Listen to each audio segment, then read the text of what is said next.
Olá para todos e vamos a mais um estudo. O que era um eunuco e o que ele fazia? Temos pelo menos duas citações, dois exemplos de eunuco na Bíblia, que eu vou citar aqui. Uma no Velho Testamento, que era Potifar, eunuco de Faraó, capitão da guarda. Gênesis 39 e verso 1. Temos outro exemplo em Atos 8, verso 27, o etíope, mordomo da rainha dos etíopes, aquele mesmo que Felipe o evangelizou e o batizou. Tanto tinha o eunuco que era castrado, como também o eunuco é aquele que tinha incapacidade sexual. Ou então podemos dizer uma pessoa assexuada, que não tem relação sexual ou que não tem os órgãos sexuais. O eunuco era o guarda encarregado de cuidar da casa reservada às esposas e odaliscas dos reis. Para se tornar um eunuco, o homem guardião era escolhido pela sua incapacidade sexual ou por ter sido sujeito à castração. Jesus disse que existe pelo menos 3 tipos de eunuco que foram citados por Cristo. Vamos ler aqui e analisar cada um para concluirmos o estudo. E aproveite a ocasião, clique em gostei para ajudar na divulgação do vídeo. E se não for inscrito, se inscreva, que eu posto 3, 4, 5 vídeos por semana. Mateus 19 e verso 12. Jesus disse: porque há eunucos que assim nasceram do ventre de sua mãe, ou seja, com problema. Há eunucos que foram castrados pelos homens, como estes que eu acabei de citar. E há eunucos que se castraram a si mesmo por causa do reino de Deus. Existe o eunuco porque nasceram com problema que o deixou com incapacidade sexual. Ele não tem capacidade de ter relação sexual por algum problema de nascença. O segundo caso é o eunuco castrado. Podemos ver no exemplo que eu citei no começo do vídeo.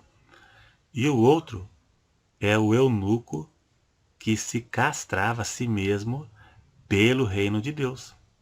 No caso do terceiro, onde era uma castração proposital. Nesse caso, é uma mutilação.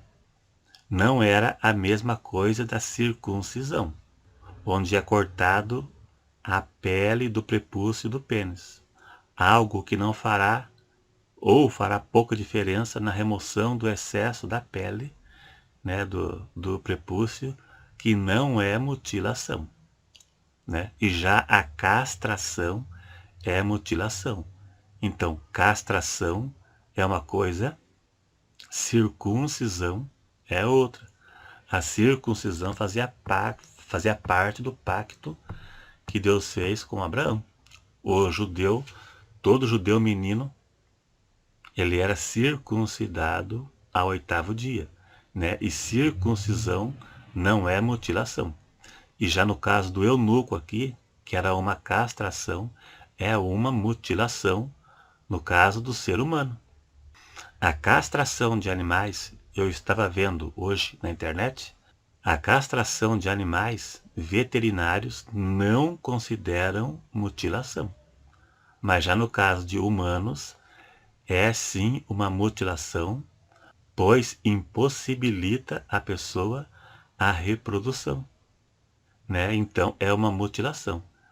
E podemos dizer que até seja pecado, exceto por doença, onde seja obrigatório a mutilação, né? Por câncer, vamos supor, né? Casos de doença onde seja obrigatório, né, a amputação do membro, né? Mas daí é uma outra história. Nem tudo que a Bíblia cita, ela aprova. Isso creio que seja pecado, pois é uma mutilação. Talvez naqueles tempos eles não julgavam como pecado, né? E talvez nem diziam que era uma mutilação. Principalmente aqueles que se castravam para se dedicar à vida, à religião, podemos dizer, que se castravam para não ser tentados. Mas hoje podemos dizer que seria uma mutilação. E não seria hoje, digamos, a vontade de Deus que alguém fizesse isso. Jesus diz que tem aqueles que se castraram por causa do reino de Deus. Então, às vezes, devido a pouca informação e pouco conhecimento do Evangelho, eles achavam que não era pecado. Então, Deus, às vezes, não levaria em conta o tempo da ignorância da pessoa. Nesse caso aqui, estes que se castravam por causa do reino de Deus, neste caso, para que não fosse tentado sexualmente, pois eles decidiram não se casar para se dedicar somente à obra de Deus. Mas só que Paulo ensina diferente acerca daqueles que não se casaram para se dedicar somente à obra. Por exemplo, Paulo não era casado e creio que não era eunuco.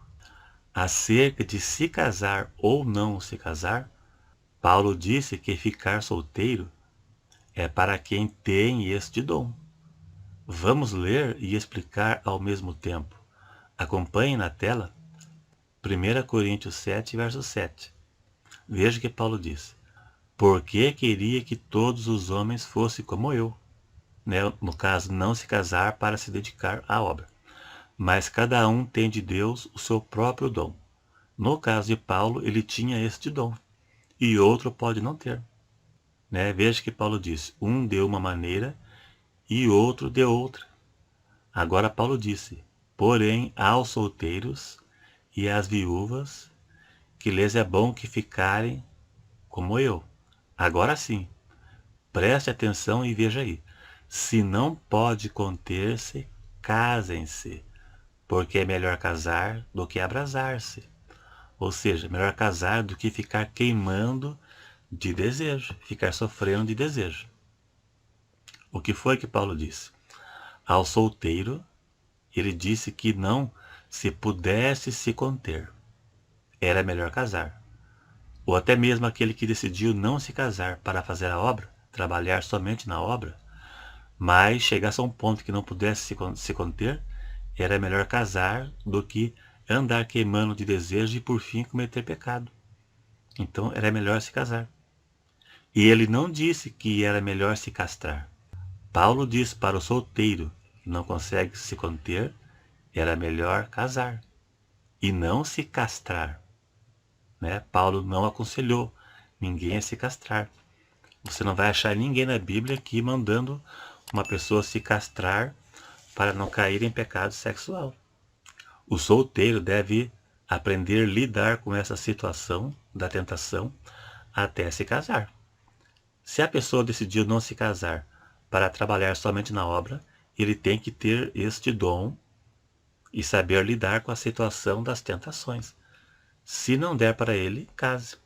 Se a pessoa optou em não se casar por causa da obra, mas vamos supor que ele gostou de alguém, ou está sendo tentado no ponto sexual, e até mesmo causando problemas para ele, por causa da tentação, nesse caso o melhor é casar, e assim ele não peca. Uma pessoa um seminarista que iria ser padre, já houve muitos casos de ex-seminaristas, pessoas que iam ser padre, mas acabou gostando de alguém ou decidiu não ser padre mais e até mesmo se casar. Já houve vários casos assim. Neste caso, ele não peca. Ele não está pecando. Agora, se ele cometer fornicação por aí sem ser casado, daí ele peca. Então, o melhor é casar, porque assim não peca.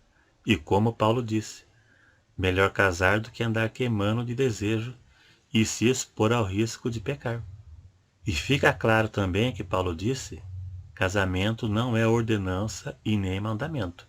Não é uma ordem divina e nem mandamento. Senão seria obrigatório se casar. Quem não obedece mandamento E também seria pecado não se casar. A pessoa que não se casasse estaria pecando. Veja que Paulo disse, 1 Coríntios 7, verso 6. Digo, porém, isso como que por permissão e não por mandamento. Ele disse isso na hora que ele estava instruindo acerca do casamento. Leia 1 Coríntios capítulo 7. Não é mandamento. O casamento é a primeira instituição divina na terra, o matrimônio. Mas não é uma ordem e nem mandamento. Paulo não casou. Talvez Daniel não tenha se casado, porque a Bíblia não cita nada de sua esposa, nem filho, nem nada, né? Então tem vários que não se casaram naqueles tempos e hoje também. Então não é pecado, mas deve saber lidar com a situação, né? Porque hoje ninguém vai se castrar, né? Nem si próprio, nem vai no hospital para que o médico faça uma cirurgia, né?